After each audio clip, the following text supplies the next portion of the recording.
So while a majority of the lecture today is focused on international issues dealing with HIV/AIDS, I want to talk a little bit in this section about the domestic issue of HIV/AIDS here in the United States. Just a quick statistics background. According to the Center for Disease Control, or as we call them, the CDC, more than 1 million people in the U.S. are living with HIV, but alarmingly, 1 in 5, or about 21%, are unaware of their infection. So that means that 20% of the population that has this disease, A, is not receiving treatment for it because they don't know that they have it, and B, is potentially spreading it to unaware partners because they don't know that they're doing that. More than half of the million Americans, more than half a million Americans have already died from this disease since its discovery in the 1980s. Just a quick overview of some at-risk groups. Typically this disease is highly concentrated in the gay, bisexual, and other men who have sex with men, or the MSM group as they're called. MSM groups or individuals account for more than half of the new HIV infections each year.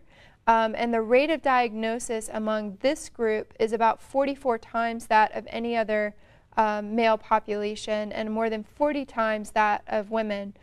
So you can understand, although this is a disease that affects all individuals indiscriminately, it does here in the U.S. have a high concentration among this population. And this is the only at-risk group in the U.S. in which new HIV infections have been increasing since the 1990s. A lot of the other groups that are affected by this disease have tended to stable off.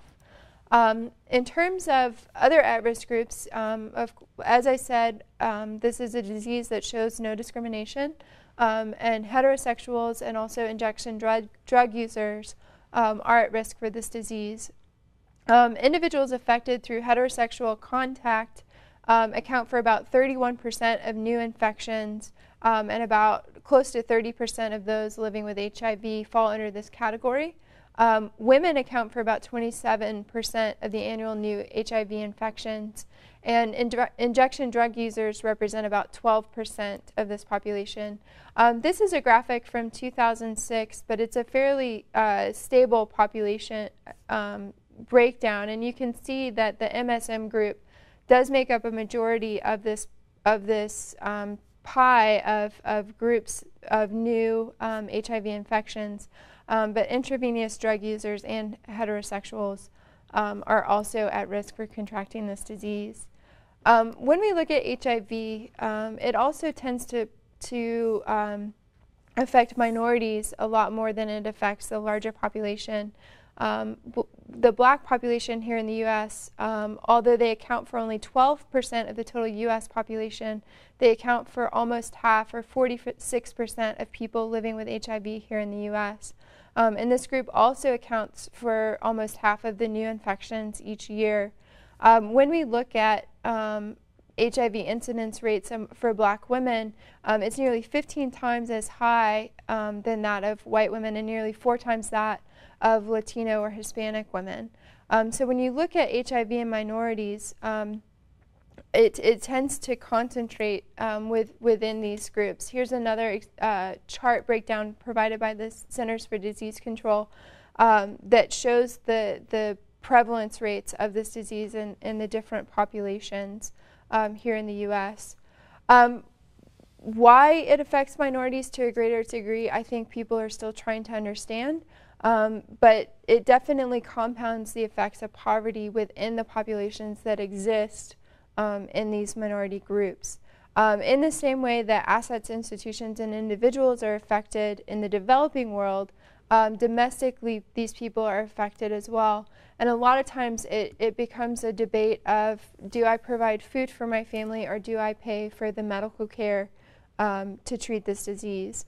There's a great film back in the late 90s called As Good as It Gets, and this film really paints that picture well. Although it's not related to the HIV/AIDS virus, it paints a picture of a single mom whose son has acute asthma, and she is a waitress, and she's having to constantly decide throughout the whole film, do I go to work today, or do I care for my son? Do I send him to school and buy the books, or do I take him to the hospital and buy his medicine? And this is a problem that affects people throughout our country. And it's not until the main character of this movie, a character named Melvin, who is quite wealthy, comes into this single mom's life that she begins to be able to provide for her son. When you think about poverty and the disease rate, the concentration of disease among minority groups that are in poverty, you begin to kind of understand, and I think this film paints a really good picture of the type of decisions that these individual people are having to make. And it's a very tragic situation, but I think it's one that is solvable. And a lot of times it has to do with how is the food being provided to them? How are we alleviating food insecurity issues for them? And then also, how are they receiving medical care? So it's a great debate now here in the United States, particularly with the health care bill that's come through the pipeline in the last couple of years. And it's one that the U.S. population is continuing to grapple with. And so it's an interesting topic to understand, but I think, again, as we did in the last section, it's important to continually put faces and names to these issues, because I think it brings it back to home, and you begin to understand that these are not easy answers. These are not easy problems. They're very, very complex, and in that complexity, people's lives hang in the balance. And so I think it's important to continually remind yourself as a student, who is this disease affecting? How is it affecting them? How does hunger play into that? And how does this disease affect their access to food? And then work towards solutions coming from a place of understanding.